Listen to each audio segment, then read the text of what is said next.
नमस्कार दोस्तों, मैं हूं आपका दोस्त राजेश शर्मा और आप देख रहे हैं आप ही का चैनल क्रिप्टो रोजगार।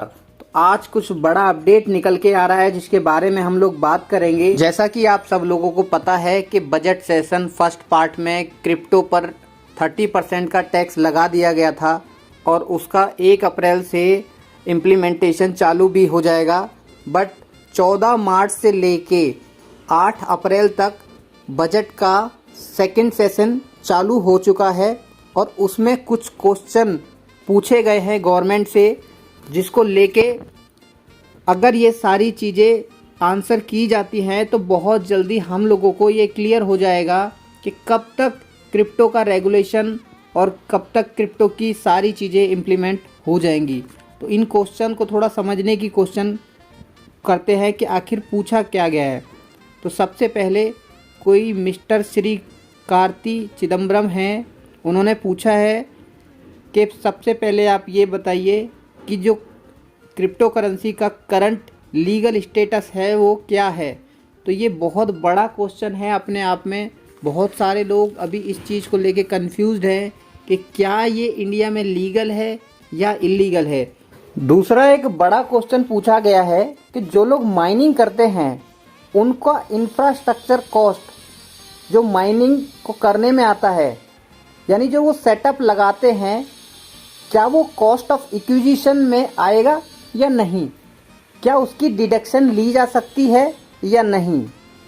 इसमें अगला क्वेश्चन ये पूछा है कि एक क्रिप्टो में प्रॉफिट कमाया, दूसरे में लॉस कर लिया, तो क्या जो लॉस हुआ है उसको प्रॉफिट के साथ सेटअप कर सकते हैं, यानी एडजस्ट कर सकते हैं। आगे इसके मैकेनिज्म को लेके कुछ सवाल किए गए हैं। उन्होंने पूछा है क्या आरबीआई ने क्रिप्टो ट्रेडिंग को लेके कोई मैकेनिज्म तैयार किया है, अगर किया है तो क्या किया है, क्या आरबीआई इसको लेके कुछ सोच रहा है। दूसरा उन्होंने पूछा है क्या गवर्नमेंट ने प्रपोज किया है क्रिप्टो करेंसी को एज ए सिक्योरिटी या फिर कोई अदर फाइनेंशियल इंस्ट्रूमेंट के लिए। गवर्नमेंट का क्या रुख है इसको लेके कि वो क्या इसको देखना चाहती है।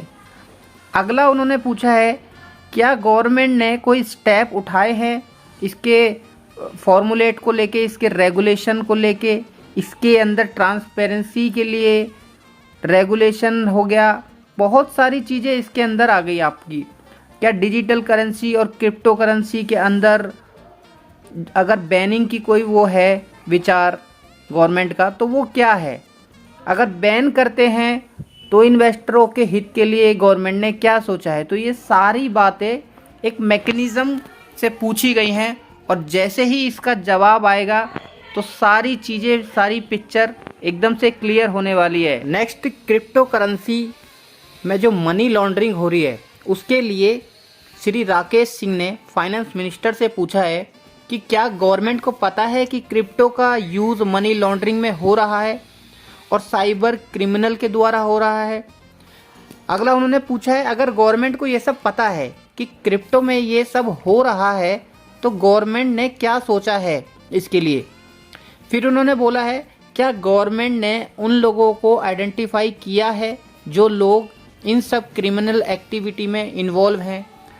तो ये सारी बातें गवर्नमेंट से क्लियर पूछी गई हैं और इन सब का जवाब बहुत जल्दी आने वाला है। और मेरे हिसाब से 2022 क्रिप्टो रेगुलेशन का साल है। इसी साल पूरी चीज़ें क्लियर हो जाएंगी और उसके बाद बहुत स्मूथली ये इंडस्ट्री रन करेगी। आप सोच सकते हैं गवर्नमेंट बहुत ज़्यादा इसके ऊपर चर्चा कर रही है, विचार कर रही है, प्लान बना रही है। तो ये कोई छोटी मोटी इंडस्ट्री नहीं है। आप लोगों को इसको शुरू से अच्छे से समझ के चलना है और यकीन मानिए इसके अंदर आप बहुत अच्छा खासा पैसा कमा सकते हैं। तो कभी भी आपको किसी भी तरह का कोई क्वेश्चन है या कोई भी क्वेरी है तो आप मुझसे डायरेक्ट पूछ सकते हैं। मेरा नंबर डिस्क्रिप्शन में दिया गया है, आप मुझे व्हाट्सअप कर सकते हैं और अपना क्वेश्चन पूछ सकते हैं या किसी भी तरह की कोई भी हेल्प चाहिए तो वो डायरेक्टली ले सकते हैं। एक चीज़ और आगे गवर्नमेंट से पूछी गई है कि क्या गवर्नमेंट ने जो फेक एडवर्टाइजमेंट, फेक प्रॉमिस और यूथ को मिसलीड कर रहे हैं उनके अगेंस्ट कुछ ऐसा एक्शन लेने की तैयारी की है या नहीं है। आगे पूछा है कि क्या गवर्नमेंट तैयार है क्रिप्टो करेंसी इन्वेस्टमेंट को रेगुलेट करने के लिए। तो ये सारी बातें दिखाती हैं कि गवर्नमेंट बहुत सीरियस है हर चीज़ को लेके। तो इसी तरह के सारे अपडेट पाने के लिए चैनल को बहुत जल्दी सब्सक्राइब कर लीजिए, आपको सबसे पहले यहाँ पे अपडेट मिल जाएगा। चलिए आज के लिए इतना ही, धन्यवाद, जय हिंद।